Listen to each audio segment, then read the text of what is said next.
Isang mapayapa at ligtas na araw sa inyo, Misteri, at sa lahat po ng ating mga kamisteryo.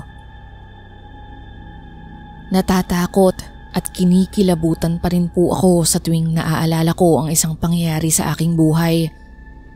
Hindi ko po alam kung saan ako magsisimulang magkwento, pero kailangan ko rin pong ibahagi ang kwento kong ito dahil sa tingin ko, ikaw, Misteri, at ang inyong mga tagapakinig ang makakaintindi sa aking karanasan. Ako nga po pala si Julio, isang mekaniko na dati walang direksyon sa buhay. Opo, tama kayo. Bagamat may pinagkakakitaan ako, nauubos lang naman ang pera ko sa pag-inom ng alak.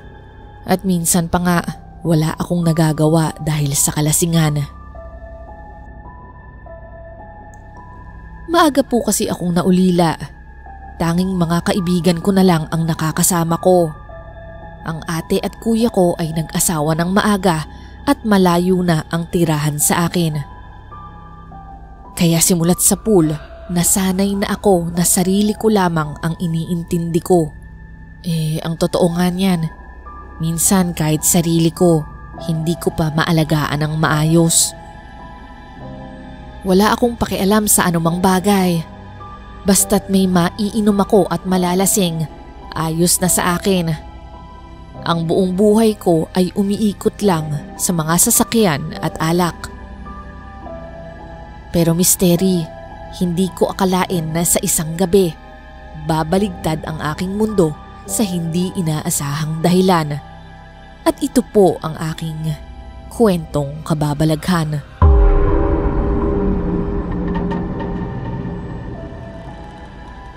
Mga Brad, ano? Uwi na kayo? Hindi pa tayo tapos sa inuman eh. Ang hihina nyo naman. Brad, hahanapin ako ng asawa ko. Hindi pa naman ako nakapagpaalam dun. Kaya nga sinasabi ko sa'yo noon pa, paring Eric. Hindi magandang ideya yan, mag-asawa. Ayan tuloy, para kang bilanggo. Paring Julio, pag tumatanda na, iba na ang nagiging prioridad. Ay nako, kapag nakapag-asawa ka rin at nagkaanak, maiintindihan mo rin kami. Wala akong balak mag-asawa at magkaanak ano. Ang tahitahimik ng buhay ko, tapos guguluhin ko. Tingnan niyo ako, walang iniintinding magagalit sa akin. Nakakainom ako hanggat gusto ko. Kahit lasing ako, Misteri, kita ko ang pagtititigan ng dalawa kong kaibigan na sina Eric at Sam. Alam kong hindi sila sang-ayon sa sinabi ko kasi may mga pamilya na sila. Samantalang ako, nag-iisa lang. Inaamin ko naman na maayos ang buhay nila. At ako yung magulo, sira at walang direksyon. Pero nung panahong yun, pakiramdam ko, ako pa rin ang pinakamaswerte dahil ako ang malaya. Doon nga, Misteri, naiwan akong mag-isa sa lamesa. Kasama na lang ang mga bote ng alak at tirang pulutan. Umuwi na sila sa kanilang asawa at mga anak, samantalang ako ay nagpatuloy sa pag-inom.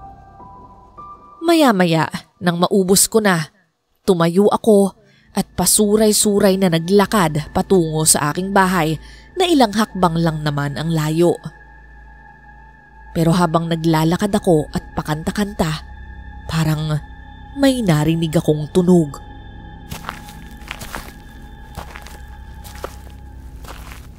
Tama na yan, inuman na. Oy, pare ko. Ano yun? Huh? Ano ba yun? Pusa?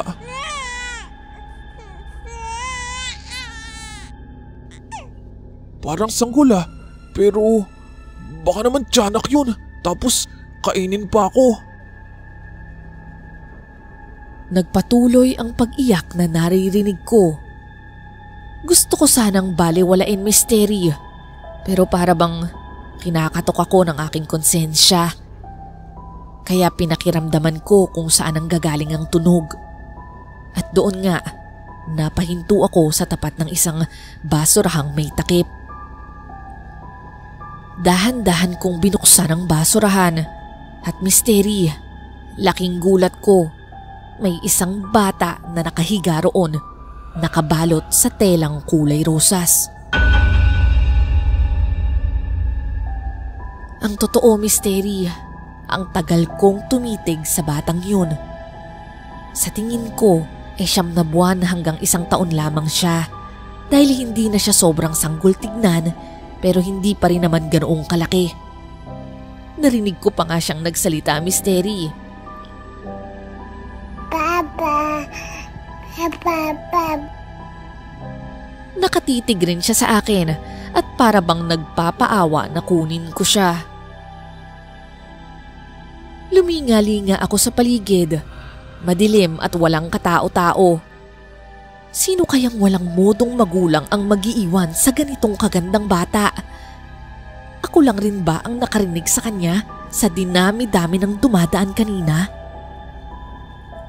Inangat ng bata ang kanyang mga braso na para bang nagmamakaawang kalungin ko siya.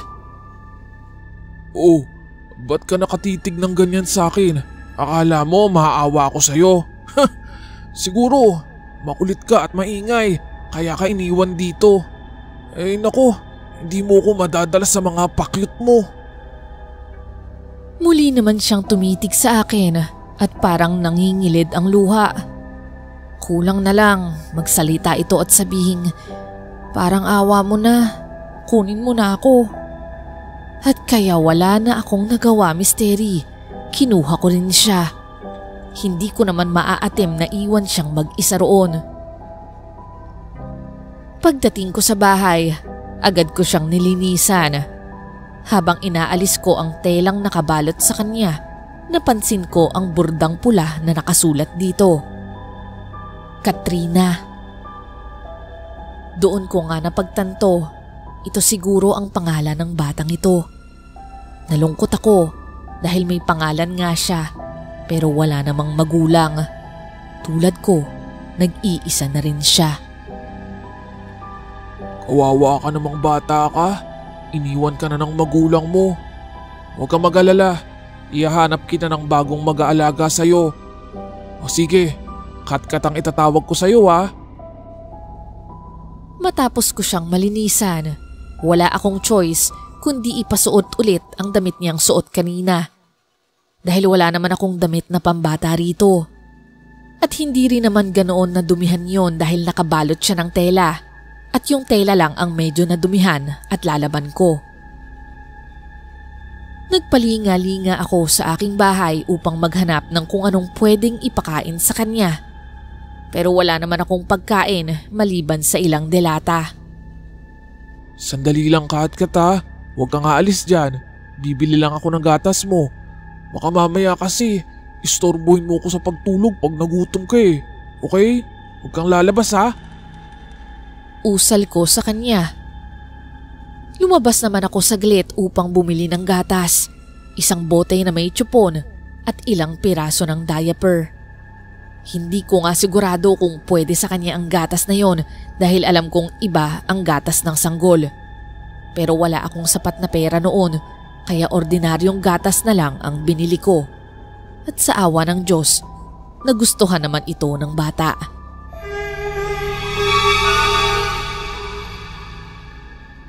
Kinabukasan, nagtanong-tanong ako sa mga tropa kong kapitbahay kung may mga lumang damit pa sila ng mga anak nila noong bata pa ito. Baka sakaling pwedeng ipagamit muna kay Kat-kat. Karamihan sa kanila napakunot noo lang, hindi dahil ayaw tumulong, kundi dahil nagtataka sila kung bakit biglang sumulpot ang batang to. Siyempre nagtanong sila, "Anak mo ba yan? Pamangkin mo? Kaninong anak yan?"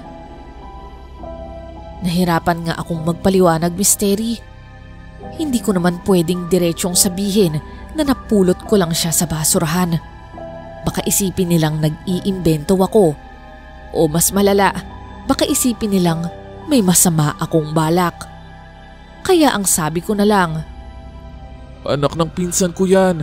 Iniwan muna pansamantala kasi wala raw mag-aalaga eh. Nagtatrabaho siya. Pero kahit ako, Misteri, hindi ako kumbinsido sa sarili kong palusot. Seryoso, Brad? Sa dami ng pwedeng pag-iwanan? Ikaw pa talaga? Di ba ayaw na ayaw mo ng responsibilidad? Grabe ka, Brad, sa akin ah. Ganun ba talaga kalala ang tingin mo sa akin? Ako, okay lang naman sa akin na may kasamang bata. Basta libre pa rin akong mag-inom ano. Loko ka talaga. O siya, sige na nga. Buti, naitabi pa namin yung mga lumang damit ni Aliana. Eto, kunin mo na. Kay Katkat na yan. Naglagay na rin ako ng mga ilang gamit. Mga bote, tsaka lampin. Yun, panalo. Salamat, Brad ah. Sige, uwi na muna kami. Papaliguan ko na to. Maasim na eh. Masaya naman kaming umuwi dahil sa mga bagong gamit niya. Si Katkat, habang nag-aasikaso ako, ay nakita kong nakatulala sa kisame habang nakangiti. Nagtataka man ako. Naisip ko na baka ganyan talaga ang mga baby, lalo na kapag hindi naman gutom. Noong araw na yon, matapos ko siyang paliguan, ay dinala ko siya sa talyer na pinagpapwestuhan ko. Mabuti na nga lang at hindi ganoon kainit doon. May bubong naman, pero nag-aalala pa rin akong baka mainitan siya. Kaya tinapat ko sa kanya ang electric fan kahit ako na mismo ang tulo ng tulo ang pawis sa paggawa. Ewan ko ba, Misteri, ayoko lang talagang makita siyang nahihirapan. Siguro kasi naaalala ko yung sarili ko noong bata pa ako. Maraming hirap, init, gutom at pagod ang naranasan ko. Maaga rin kasi akong naulila at ayokong maranasan yun ni Katkat. Anak mo? Ang cute naman. Pero bakit dala mo? Nasaan ang misis mo? Ngumiti lamang ako sa tsismosang customer bago sumagot. Wala nang nanay yan. Kaya ako na lang ang nag-aalaga. Single ka na pala. Alam mo, kailangan ng nag-aalaga sa anak mo. Lalo na sa'yo. Sabay hawak pa ng babae sa braso ko na para bang inaakit ako. Lumayo ako ng dahan-dahan para hindi siya mapahiya, pero pinahalata kong hindi ko nagustuhan ang ginawa niya. Ma'am, okay na po akong mag-isa. Masaya na ako na si Katkat lang ang sakit sa ulo ko. Ayoko nang madagdagan. Ay, ganun ba? Sayang naman. Ako kasi, mahilig ako sa bata. Ganun ba, ma'am? Mabuti pa nga eh. Hindi katulad ng ibang ina. Iniiwan yung mga anak nila. Buti pa kayo, ma'am. Mabait na, maganda pa. Namula naman ang mukha ng babae. Alam kong ginagawa ko, Misteri. Sinadya ko talaga yon para mag-tip siya ng konti sa akin. Pero wala naman talaga akong balak na iba sa kanya. Unang-una, totoo yung sinabi ko. Ayoko ng asawa. Ang totoo, ayoko ng pamilya. Nagkataon lang talaga na napulot ko ang bata. Gaya nga ng inaasahan ko, dinagdaga ng customer ang bayad niya sa akin. Laking tuwa ko noon at dumiretso agad ako sa Pure Gold malapit sa amin. Marami-rami rin ang nabili ko, lalo na para sa pagkain ni Katkat. Hindi ko man alam kung anong eksaktong edad niya, pero alam kong kaya na niyang kumain ng solid foods. Nakikitaan ko na rin siya ng mga patubong ngipin at talaga namang napaka-cute niya kapag lumilitaw yon habang nakangiti.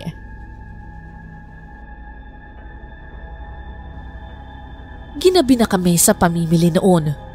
Ang tagal ko kasing namili ng gamit, gawa ng hindi talaga ako sigurado sa mga bibilin. Hula-hula lang at matagal na pagbabasa ang ginawa ko. Naglalakad kami. Buhat-buhat ko si Katkat. Medyo nabibigatan na rin ako. Hawak ko siya sa kanang braso habang bitbit ko naman ang pinamili sa kaliwa.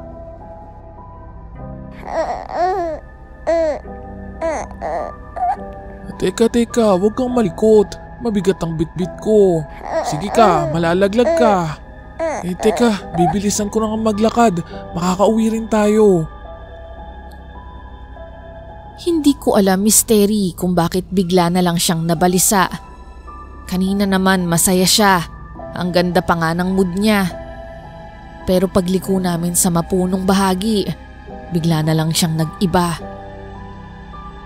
Maya-maya, Misteri, habang patuloy akong naglalakad, biglang may lumabas na aso, itim at malaki.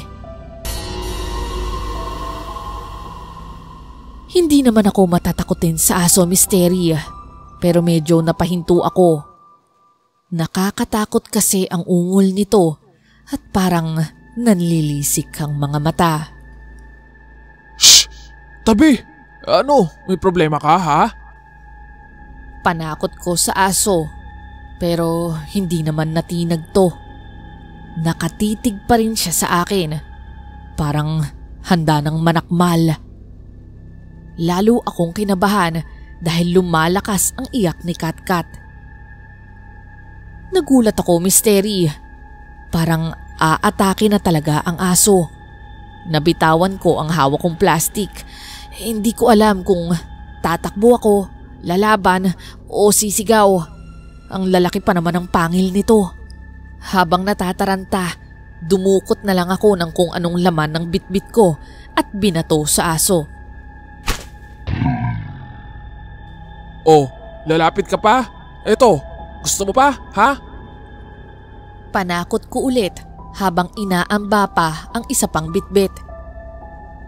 Mabuti na lang at umatras na ang aso. Nang makita kong papalayo na siya, pinulot ko ang mga nagkalat kong binili. Isa-isa ko ulit nilagay sa plastik habang buhat-buhat ko pa rin si Katkat. Nadumihan tuloy itong mga bawang na binili ko. Kakainis kang aso ka. Baka may rabies ka pa. Bulong ko sa sarili ko habang bitbit muli ang plastik. Mabuti na lang at hindi na bumalik ang aso, kaya nakauwi na rin kami agad. Pagka-uwi sa bahay, Misteri, agad kong inasikaso ang pagkain ni Katkat.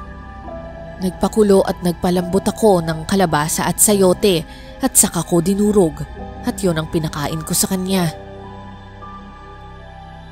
Alam mo, Misteri, para bang ang tali-talino ni Katkat, para bang naiintindihan niya ang ginagawa ko. Hindi siya nag-iingay, hindi rin nangungulit nang wala sa lugar. Inisip ko, baka naman sadyang mabait lang talaga siyang bata. Ang tanging kakaiba lang sa kanya ay yung mga bigla-bigla na lang siyang tatahimik, tapos lilinga-linga sa paligid na para bang may naririnig o may nakikita siya. Minsan pa nga, naabutan ko na parang may kinakausap siya dahil may mga sandaling para bang sumasagot siya o kaya humahagik-hik. Tahimik lang ako kapag nangyayari yon. Pinagmamasdan ko lamang siya. Hindi ko alam kung normal lang ba yun sa bata o hindi. Naalala ko tuloy nung medyo bata pa ako at kasama ko pa ang aking ate. Maaga siyang nagkaanak. Paminsan-minsan ako ang naiiwang mag-alaga sa anak niya. Pero kahit ganoon, hindi ko pa rin naman masasabi na sanay na ako sa pagpapalaki ng bata. At sa totoo lang, hindi ko rin talaga alam kung ano ba ang normal o hindi sa mga ginagawa nila. Himbing na ako sa pagtulog noon, pero nagising ako dahil sa mahinang kaluskos. Napaupo ako sa kama at doon ko nakita si Katkat Nasa sahig, gumapang pala. Gising na gising, tahimik pero naluluha. Nasa isang sulok siya at para bang takot na takot. Dahan-dahan ko naman siyang nilapitan at kinarga. Saka ko narinig ang pagaspas mula sa labas. May kaluskos din na parang may naglalakad sa aking bakuran.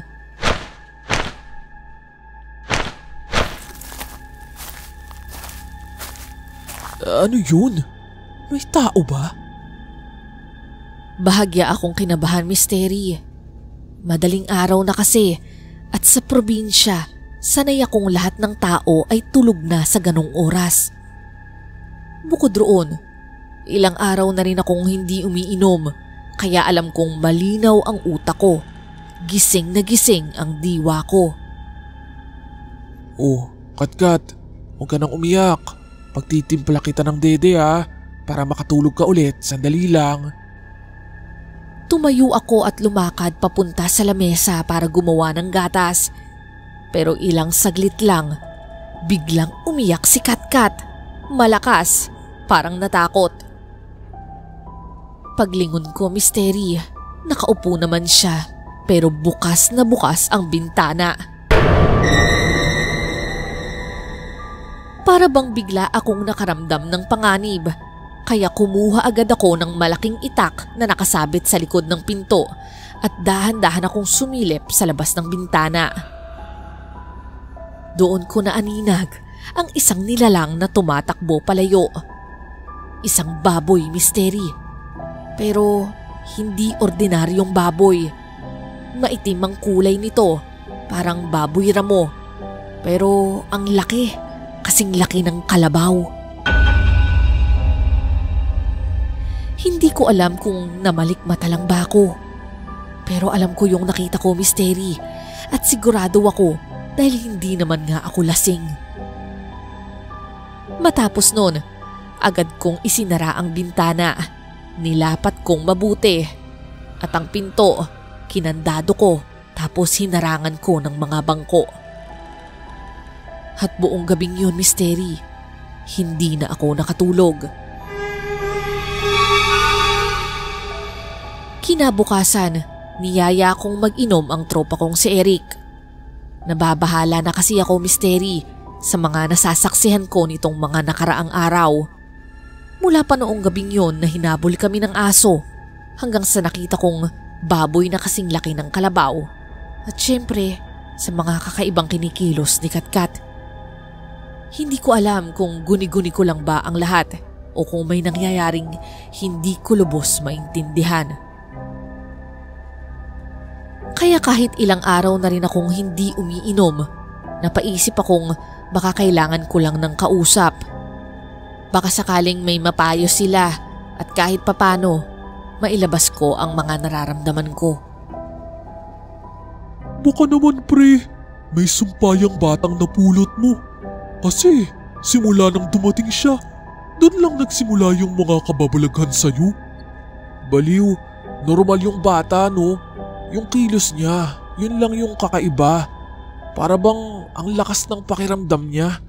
Ang totoo niyan, mas nauna pa nga siyang maramdaman yung kakaiba sa paligid kagabi. Tulad nung sa aso, umiyak siya bago pa man lumabas yun. Tapos, yung baboy at saka yung pagaspas, mas nauna niyang maramdaman yun. Wow, ako pa talaga yung baliw ha? Pero teka, parang narinig ko na nga yan sa mga kwento ng lola ko noon. Sabi niya, may mga nilalang daw na nagbabalat kayo bilang hayop. Pero kakaiba raw ang itsura. Mas malaki sa normal. Iba yung balat, may buntot na patusok. Tapos mahahaba ang pangil. At ang pinakakakaiba ron, para daw may isip. Ganon-ganon nga yung nakita ko. Anong nilalang yun? Aswang Brad, aswang yung ganun. Ayon sa mga kwento ng mga lola ko. Natulala ako sa sinabi niya. Hindi ko alam kung matatawa ba ako o maiinis o maniniwala. Pero sa totoo lang, mas nanaig ang kuryosidad ko. Brad, kung sakaling aswang nga yun, anong dapat kong gawin? Ayon sa tanda ko, bawang, asin, buntot pagi at mga pangontra na gawa ng albularyo. Pero ang tanong, ano naman ang meron sa'yo para habulin ng mga aswang bigla? Natahimik ako at parang nanigas ang buong katawan ko. Bigla na lang akong napatayo nang may mapagtanto ako. O pre, bakit? Si Katkat ang habol ng mga aswang. Dali-dali akong tumakbo pa uwi.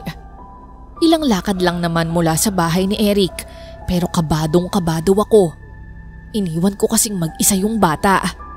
Kung mayroon mang dahilan kung bakit lumalapit ang mga aswang sa akin, si Katkat yun. Dahil nagsimula lang naman ang lahat nang makita ko siya. Pagdating ko sa bahay, lalo akong nangilabot. Nakabukas ang pinto. Sobra akong nagdasal na sana walang nangyaring masama sa bata. Pero ang lakas ng kabog ng dibdib ko, bakit nakabukas ang pinto? Pagpasok ko, agad kong namataan ang isang figura. Sa tapat mismo ng higaan kung saan ko iniwang natutulog si Katkat. Nagmamadali ako, halos isang hakbang lang mula sa pintuan ang nagawa ko. Hinawi ko agad ang taong yon palayo kay Katkat at agad ko siyang binuhat. Akap-akap ko si Katkat at nagpapasalamat na okay naman siya. Lumingon ako muli pabalik sa tao at nakita ko ang isang babaeng nakaupo sa sahig. Tinitigan ko siyang mabuti. Mahaba ang kanyang buhok, may kapayatan at may takot sa kanyang muka. Sugatan din siya sa may bandang tiyan. Bakas din sa kanyang muka ang pagod at ang sakit ng sugat niya. Anong ginagawa mo sa bata? Sino ka? Huminahon ka, huwag kang maingay. Sino ka nga sabi? Anong balak mo? Umupo naman siya ng maayos pero sa sahig pa rin. Bahagyang inayos ang buhok bago muling nagsalita. Ako si Cecilia. Ako ang ina ni Katrina, ng batang buhat mo ngayon. Napatigil naman ako sa hindi ko inaasahang maririnig ko. Hindi ko alam, Misteri, kung maniniwala ba ako. Marami kasing nilalang na lumalapit kay Katkat. Naalala ko rin ang sinabi ni Eric. Mapanlin lang ang mga aswang. Marunong silang magpanggap. Paano ko naman malalaman kung totoo yung sinasabi mo? Paano kung kidnapper ka lang? O di kaya aswang? Paano mo mapapatunayan yun? Iniwan ko ang bata sa basurahan. Kasalukuyan akong tumatakas noon mula sa mga aswang na naghihiganti sa amin, sa akin at sa asawa kong si Rodolfo. Gusto nilang paslangin kaming lahat at nagtagumpay sila kay Rodolfo. Nakita ko ang luha sa mga mata ni Cecilia. Pero kahit ganon, ayoko pa rin basta-basta maniwala. Pinapakiramdaman ko siya. Tinitingnan ko kung nagsasabi ba talaga siya ng totoo. Hindi kasi ako pwedeng basta magtiwala.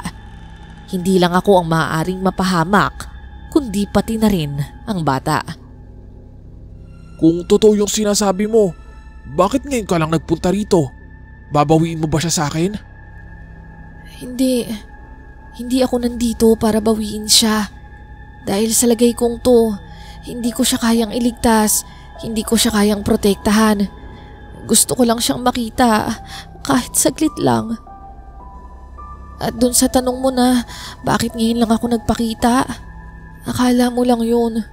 Araw-araw, gabi-gabi, nagmamasid ako dito. Pero hindi kasi ako basta makalapit. Alam na ng mga aswang kung nasan kayo. Asan ba yung lampin na may burda ng pangalan niya? Bakit mo hinubad? Yun ang nagsisilbing panangga niya para hindi siya maamoy ng aswang. Yung lampin, tinago ko na. Nilaban ko kasi. Tahimik si Cecilia habang hinubad niya mula sa kanyang leeg ang isang kwintas. At mula sa kanyang bulsa, naglabas siya ng isa pang mas malaki, parang medalyon ng palawit. Ito ang kwintas ko at ito naman ang sa asawa kong si Rodolfo. Isuot mo to kay Katrina. Proteksyon ito laban sa mga aswang. Huwag na huwag niyong huhubarin, lalo ngayon na nasa paligid lang sila. Magpapagaling lang ako.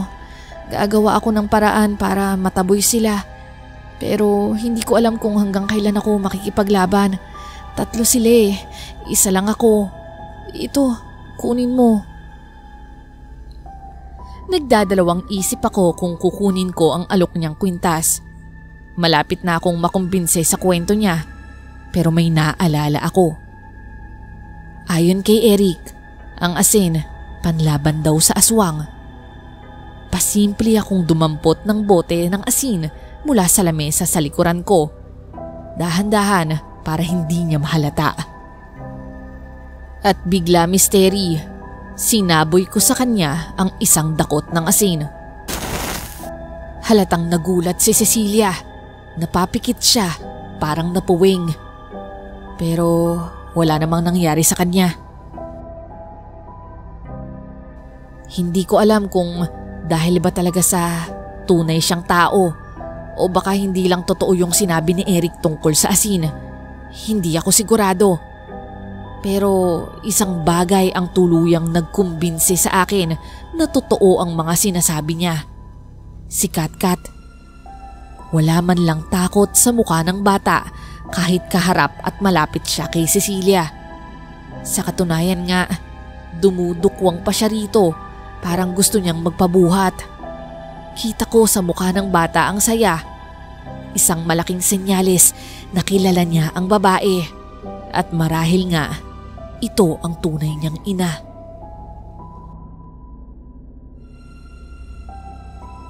Pasensya ka na sa pagsaboy ng asin ha. Naniniguro lang ako. Huwag kang mag-alala. Tama lang yung ginawa mo. Alam mo, dahil doon, mas lalo akong naniwala na tama lang talaga na ikaw yung nakapulot sa anak ko. Teka, hindi mo ba talaga balak na bawiin siya? Gaya nga ng sabi ko sa'yo, wala pa akong lakas ngayon para proteksyonan siya. Bala ko ding labanan yung mga aswang na yun para matapos na yung lahat. Labanan? Sa itsura mong yan? Paano mo naman gagawin yun? Albularyo kami ng asawa kong si Rodolfo. Marami na siyang nakalabang aswang noon, pati ako. Malakas siya at maraming nalalaman. Marami rin siyang tinuro sa akin. Sadyang hindi lang kami handa noon nung araw na sinalakay kami. Kaya natalo nila yung asawa ko sa kagustuhan nilang makaganti. At pati tong anak namin, gusto nilang idamay. Kita ko ang lungkot sa mga mata ni Cecilia habang ikinukwento niya ang masamang nangyari sa kanyang asawa. Naawa naman ako sa kanya, Misteri, pati na rin kay Katkat dahil wala na pala itong ama. Hindi ko maisip kung gaano kahirap at nakakasindak ang pinagdaanan niya sa kamay ng mga nilalang na yun. Kung ganun, dito ka na lang muna. Wala ka na rin namang mapupuntahan, di ba? Magpagaling ka muna rito. Pero baka mas lalo kayong guluhin ng mga aswang kung mananatili ako. Di ba nga sabi mo, alam na rin naman nila na nandito yung anak mo? Mas makakabuti kung magsasama-sama tayo para mabantayan natin ang isa't isa. Pero... Wala nang pero-pero. Teka, kumain ka na ba? May sinigang dyan, kain ka muna. Hindi na kumibo pa noon si Cecilia. Tumayo siya mula sa sahig at nagpagpag ng damit. Pinaghainan ko siya at kitang-kita ko kung paano siya nanginginig habang kumakain. Halatang halata na gutom na siya, kaya't lalo akong naawa sa kanya. Tumayo ako at kinarga muli si Katkat. Kumuha ako ng maiinom at habang umiinom ako, mahina akong kinausap ang bata. Mukhang maniniwala na akong nanay mo yang si Cecilia. Parehas kasi kayong maganda. Humagikhik naman si Katkat na para bang naiintindihan ang sinabi ko. Napangiti rin ako.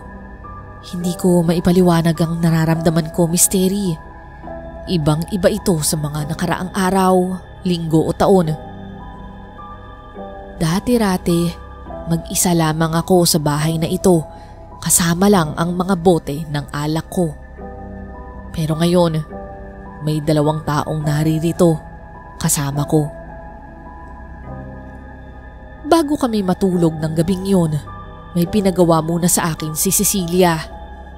Pinalibutan namin ng asin ang buong bahay, ang mga bintana, pintuan at paligid. Nagsabit rin kami ng bawang bilang proteksyon laban sa mga aswang.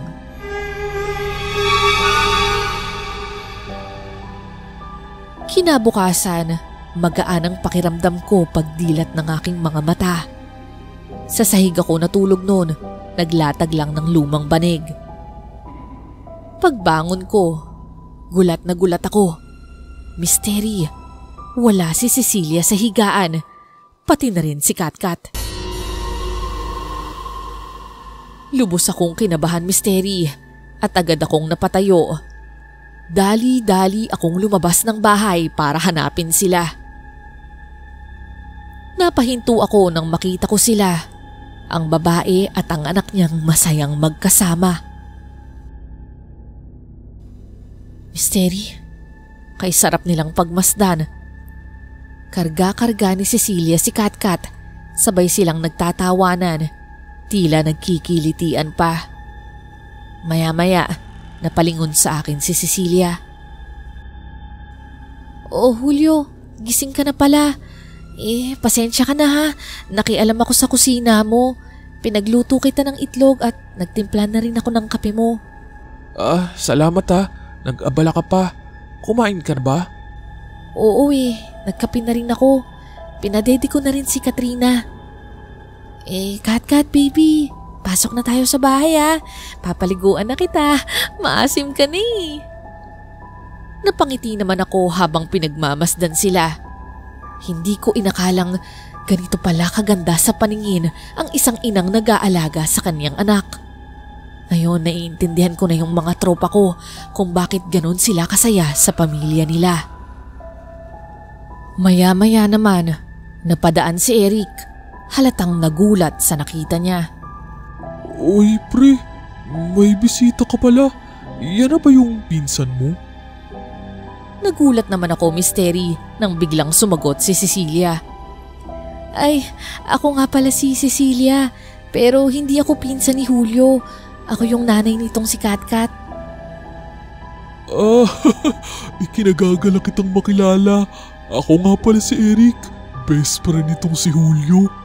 Eto may dala akong lugaw para kay Katkat, luto ng asawa ko. Naku, salamat Tiyak magugustuhan to ng bata. Hindi ko alam, Misteri, kung bakit hindi man lang ako nakapagsalita noon. Natulala lang ako. Hindi rin kasi talaga ako handa sa sasabihin ko, lalo na't nagsinungaling ako noon. Ang sabi ko, anak ng pinsan ko si Katkat. Maya-maya, nagpaalam na si Eric. Napansin kong tumingin pa siya sa akin at ngumiti ng makahulugan. Alam kong iniisip niya, pero hindi na lang ako nagsalita. Tumango na lang ako at nagpaalam pabalik.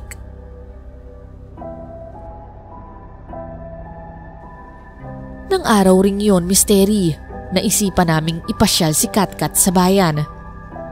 Marami kasing lobo roon at mga tanawing tiyak na kagigiliwan niya. At Misteri, nang araw na yon, nabanggit sa akin ni Cecilia na ito pala ang unang kaarawan ni Katkat. 1 taong gulang na siya. Sa wakas, nasagot na rin ang matagal ko ng tanong kung ilang buwan o ilang taon na ba talaga ang bata. Kaya pala panay ang gapang at nagsisimula na rin itong maglakad. 1 taon na pala siya. Kahit papaano, nakalimutan namin ang mga problema sa kaarawan ni Katkat. Malungkot man si Cecilia dahil hindi nila kasama ang ama ng bata. Inisip na lang niya na ang mahalaga ay ligtas pa rin si Katkat kahit papaano. Umaga naman ang sabi ni Cecilia, kaya okay lang na lumabas muna kami. Bihira raw sumalakay ang mga aswang sa ganoong oras. Ang mahalaga lang, makauwi kami bago magdilim. Pero misteri, nawala sa isip namin ang oras. Sa sobrang saya ni Katkat at aliw na aliw siya sa pamamasyal, napasobra kami sa tagal. Ito raw kasi ang kauna-unahang pagkakataon na nailakad siya sa ganitong klaseng lugar mula nang magsimula silang paghahanapin at huntingin ng mga aswang. Kaya kitang-kita sa mukha ng bata ang sobrang tuwa. Habang naglalakad kami pauwi, kalabit ng kalabit si Cecilia sa akin. "Julio, bilisan na natin, padilim na eh." Hanggang sa dumilim na nga at mabilis na ang lakad namin. Medyo kampante pa kami nung una dahil may ilang taong nakakasalubong at nakakasabay kami pauwi. Mga kapitbahay, tindera at mga batang naglalaro. Pero nang makarating kami sa masukal na bahagi ng daan, doon na namin naramdaman ang kilabot. Lalo na nang may isang matandang babae kaming nakasalubong. Nakasuot ito ng itim na belo at may kakaibang presensya. Napahinto ito at nagsalita.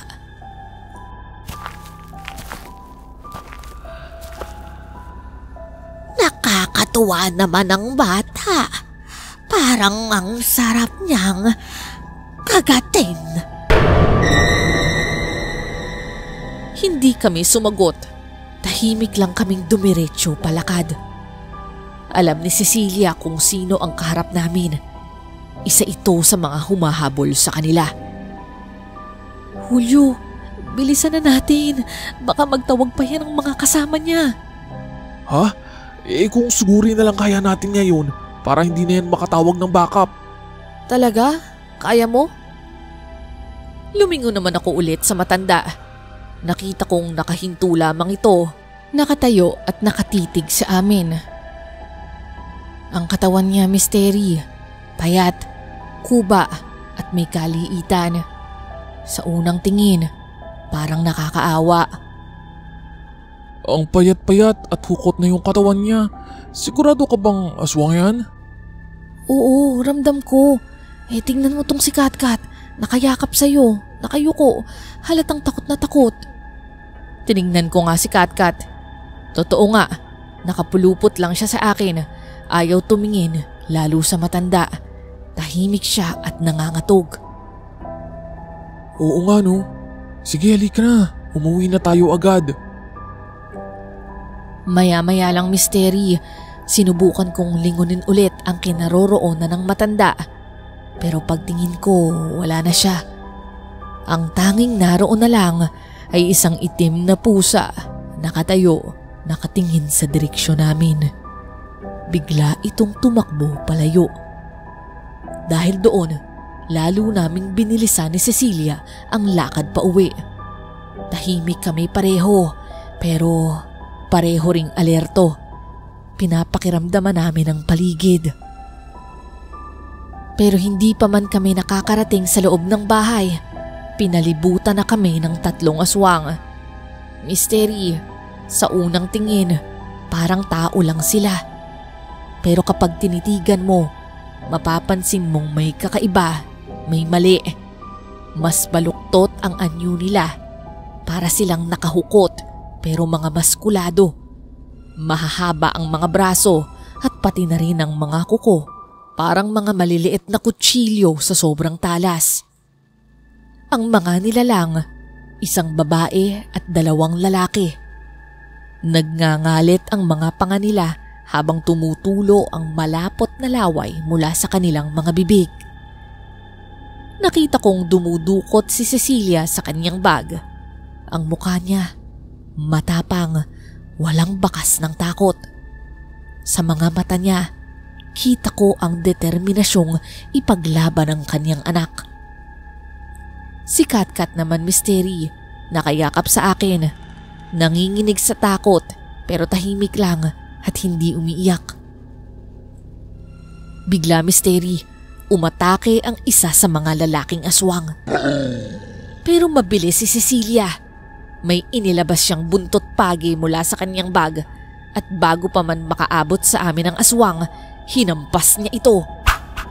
Tumilapon ang halimaw, namilipit sa sakit, parang napaso. Tumakbo na kayo! Ako nang bahala dito! Ano? Hindi kita pwedeng iwan dito. Ano ka ba? Huwag mo akong intindihin. Si Katkat ang isipin mo. Ilayo mo siya dito. Magiging ligtas kayo. Pero... Anong pero? Ano pang hinihintay mo? Julio! Takbo! Maglalabas sana ako ng asin pero nakita kong aatake ang babaeng aswang sa amin ni Katkat. Hindi siya titigil hanggat hindi kami naaabot. Pero muli siyang hinagupit ni Cecilia gamit ang buntot page. Nagliyab ang balat nito sa tama. Doon kami nakakuha ng pagkakataong makatakbo. Dali-dali akong tumakbo palayo, buhat si Katkat, habang nakita kong pinagtutulungan si Cecilia ng dalawang aswang. Hindi ko na alintana ang pagod, Misteri. Ang importante, makapasok kami sa loob ng bahay. Pagkapasok ko, agad kong kinuha ang itak, asin at bawang. Habang buhat pa rin si Katkat, naghiwa ako ng bawang. Ayon kasi kay Cecilia, ang buntot pagi na hawak niya ay binabad daw sa tubig na may ritual, kaya malakas ang bisa. Pero ang ordinaryong itak, wala raw epekto sa mga aswang. Kaya naman dinurog ko ang bawang at ipinahid ito sa talim ng itak. Pinunasan ko rin ng bawang si Katkat kahit masangsang ang amoy dahil iyon ang makakapagprotekta sa kanya. Hindi pa man ako natatapos, may malakas na kalabog sa pinto at saka ito tuluyang bumigay. 2 aswang ang sumugod. Napaatras ako, buhat pa rin si Katkat. Pero Misteri, alam kong hindi ako makakalaban ng maayos habang karga ko siya. Naalala ko ang lampen na may burda ng pangalan niya, ang proteksyon laban sa mga halimaw. Agad ko itong kinuha mula sa kabinet at binalot siya sa lampen. Inihiga ko siya sa sulok at pinaligiran ng mga unan at kumot. Katkat, dyan ka lang ha. Huwag kang aalis. Patutumbahin ko lang tong mga asungot na to. Tumango naman ang bata na para bang naiintindihan niya ako. Ako naman, kahit nangangatog sa takot, ay humawak ng mahigpit sa aking itak. Nagpakalalaki ako. Hindi ako pwedeng umatras. Kahit sa totoo lang, nanginginig ako. At gaya ng inaasahan, sumugod na nga ang isang aswang. Itinaas ko ang itak at sinalubong sa dibdib nito. Narinig ko ang lagitik ng buto at hiyaw ng halimaw na to. Umuusok ang sugat, parang sinisilaban. Hindi niya siguro inakala na nilagyan ko ng bawang. Tumilapon ito pabalik, pero hindi agad bumagsak. Gumagapang pa rin, bumabangon. Hanggang sa ang pangalawang aswang ay umatake na rin. Sinuntok ako sa tagiliran. Sa sobrang lakas, napaatras ako at sumuka pa nga ng dugo.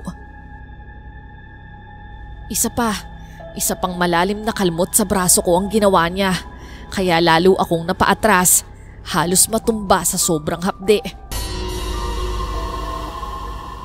Pero bago pa ito makapwesto para sa pangalawang atake, bigla ko na lang narinig ang sigaw ni Katkat. Paglingon ko, nakita kong lumalapit ang babaeng aswang sa sulok kung saan nakatago ang bata. Wala akong inaksayang segundo. Sumugod ako sa kanya. Isang buo, malutong na hampas ng itak sa batok ng aswang. Tumilapon ang ulo nito, diretso sa pader. Misteri, kahit ako nagulat sa nagawa ko.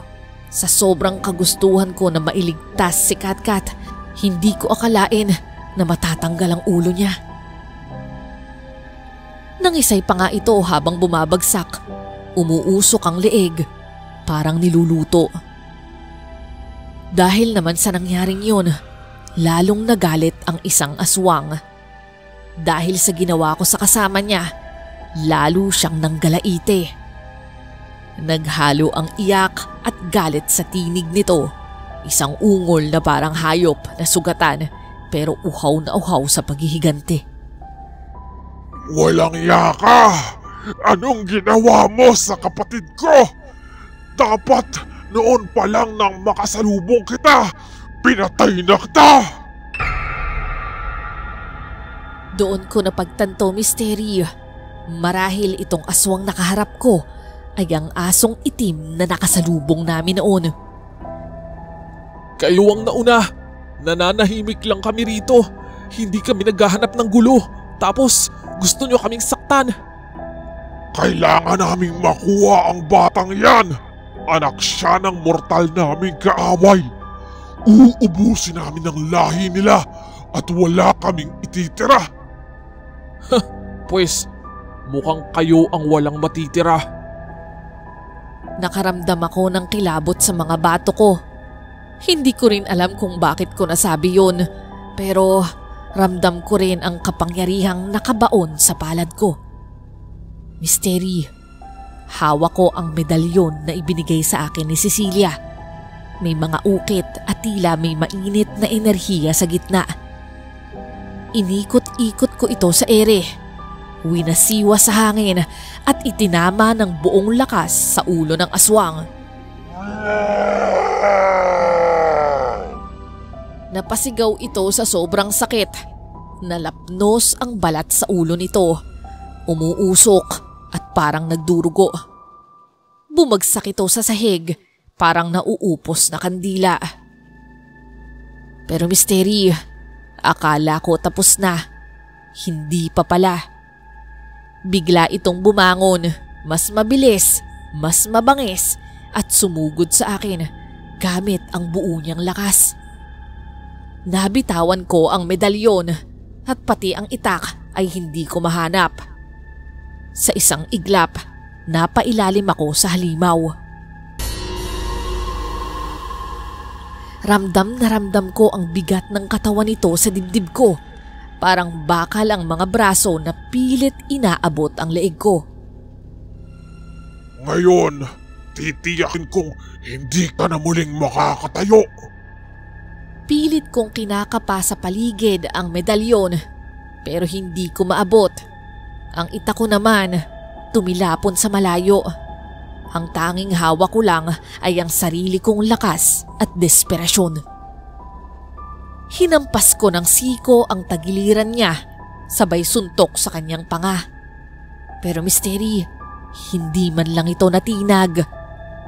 Gumalaw ang isang kuko at dumiretso sa tagiliran ko. Ah! Napasinghal ako sa sobrang sakit. Malalim ang sugat at dumugo agad ito.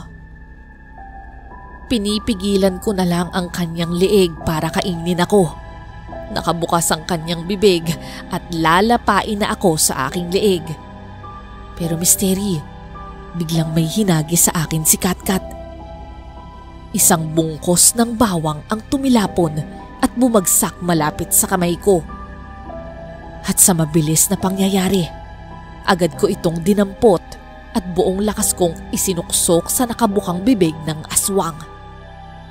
At bago pa ito makailag, itinikom ko ang bibig nito para malunok niya ang bawang ng buo.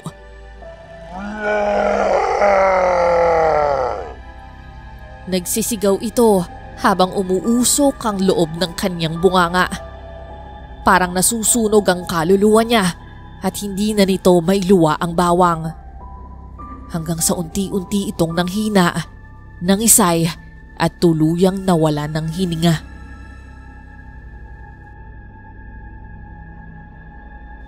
Hingal na hingal ako noon, pero alam kong hindi pa tapos ang laban.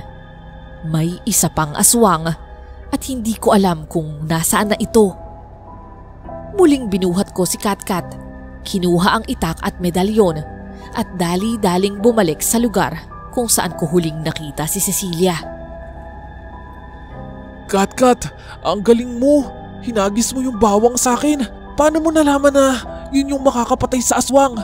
Galing mo talagang bata ka. Pero halika, hanapin na muna natin ang mama mo. Pero Misteri, pagbalik namin sa lugar kung saan iniwan ko si Cecilia, wala na siya doon. Puro dugo ang damuhan at walang bakas nito. Huli na ba ang lahat? Napatingin ako kay Katkat na mangyak-ngyak. Saka siya nagsalita sa unang pagkakataon. Mama. Nang mga oras na yun, Misteri, hindi ko mapigilang maluha. Nalulungkot ako dahil nawalan na rin siya ng ina. Bukod roon, napalapit na rin sa akin si Cecilia at ramdam ko ang sakit ng batang yakap-yakap ko. Pero natigilan ako sa mga kaluskos mula sa damuhan. Dahan-dahan akong nagtago sa likod ng malaking puno, nakikiramdam. Hanggang sa bigla na lang may sumulpot sa likuran ko.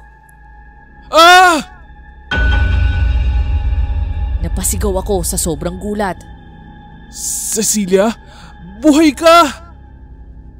Hindi ko mapigilang tumulo ang luha sa sobrang saya.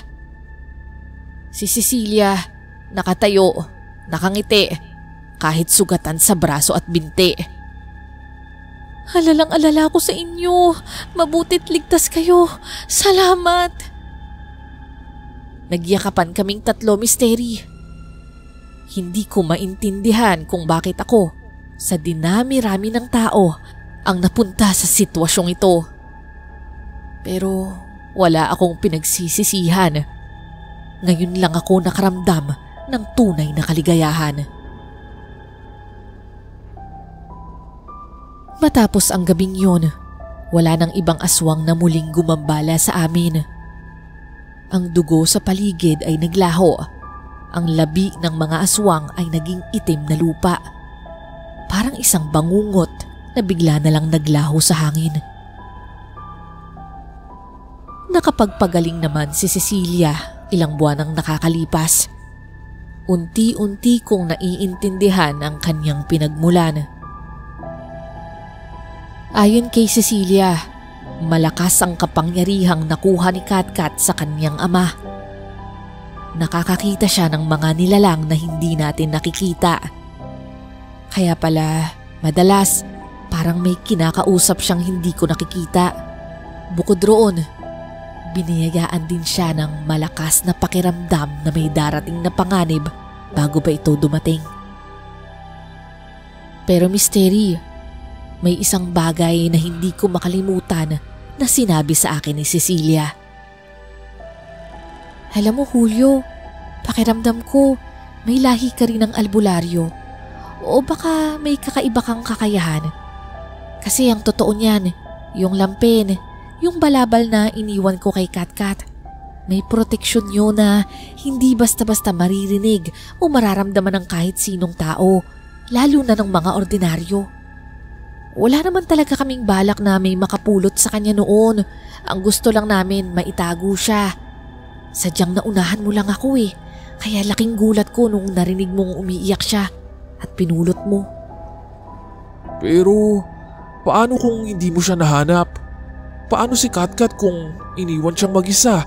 Kung sakaling may nangyaring masama sa'yo, sino nang mag-aalaga sa kanya? Walang makakakita sa kanya doon. Ano ka ba? Siyempre, kung may basurerong mapadaan, siguradong makikita siya.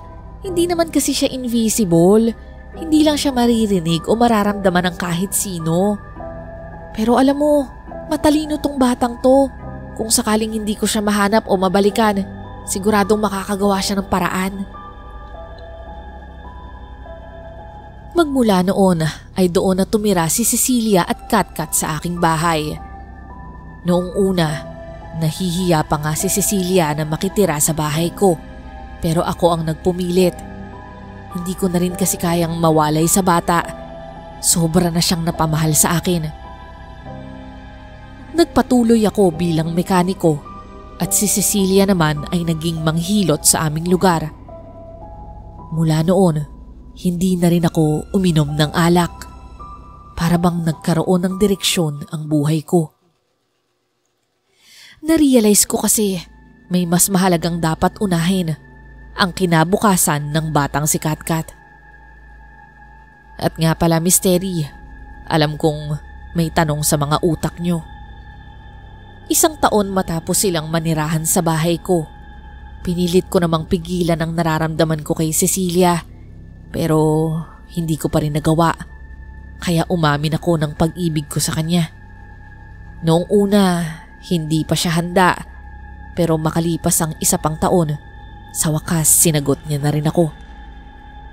At mula noon, Misteri, mas lalong naging buo ang buhay ko.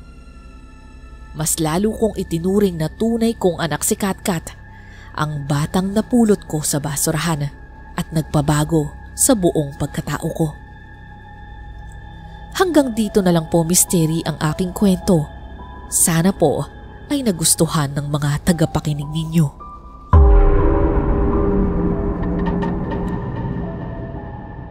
Hello mga kamisteryo! So ako po si Misteri, ang inyong tagapagsalaysay sa Misteryo sa Dilim TV, kung saan nagbabahagi po kami at nagkukwento ng mga karanasang kababalaghan ng mga kapwa kamisteryo natin.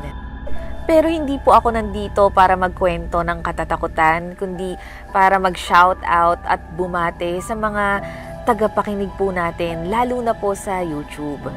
Yan, so uunahin ko na po si Sir Emil. Hello po sa inyo and magbabasa lang ako. Ayan, hello po kay Ma'am Akira Zenkomaki dyan sa Japan. Thank you po sa laging pakikinig sa amin. Hello din kay Ma'am Annaliza Malatbalat. Salamat po sa laging pagsuporta, Sir Edwin Montenegro, Jessa Erpilo, Manuel Villarosa, Marites Iganov, kay Tita Sereno, hello Tita, and Merlinda Balidoy, Vams TV, and kay Ma'am Ginabel Bogador na isa sa mga talagang tagapakinig namin. And syempre kay Ma'am Richel Sonyo, hello po Miss Ganda, and kay Ma'am Imelda Pasqua, Jana, Soledad Mabini, Delia Joksing, Maritesa Laplano, and kay Ma'am Marites Nalika, kay Sir Brian Marinas, Charity Caneo, Hil Panganiban, Ma'am Vicky Yabot, hello Ma'am Vicky, and kay Ma'am Cristina Navarro, hello po sa inyo dyan, kay Ma'am Corazon Ingay, kay Ma'am Lynette Parado na lagi talagang nagko-comment sa atin. Thank you po. Ma'am Ivy Romero, John Paul Aguirre, Gina Tanghal, Cindy Gonzaga, Cristeline Sanico, Arieline Notare, Queen Zebel Gondaudang, oh, ganda ng pangalan, and kay Sir Ramil Rawasan. Hello Sir Ramil. Ayan, so hanggang dun lamang po muna yung ating isa-shoutout, pero promise sa susunod magkakaroon po ulit. And mag-comment lang po kayo kahit dito sa TikTok or doon sa YouTube channel namin. And doon po sa mga hindi pa nakakapag-subscribe, subscribe na po kayo para marami po tayo sa ating community at para makita nyo rin po yung mga susunod naming kwentong kababalaghan. Mga kwentong multo, kulam, aswang, maligno, at kung ano-ano pang kwentong magbibigay ng kilabot sa inyo. Ayan. So, hanggang dito na lang po and sobrang thank you po ulit sa inyong pagsubaybay sa Misteryo sa Dilim TV. Paalam!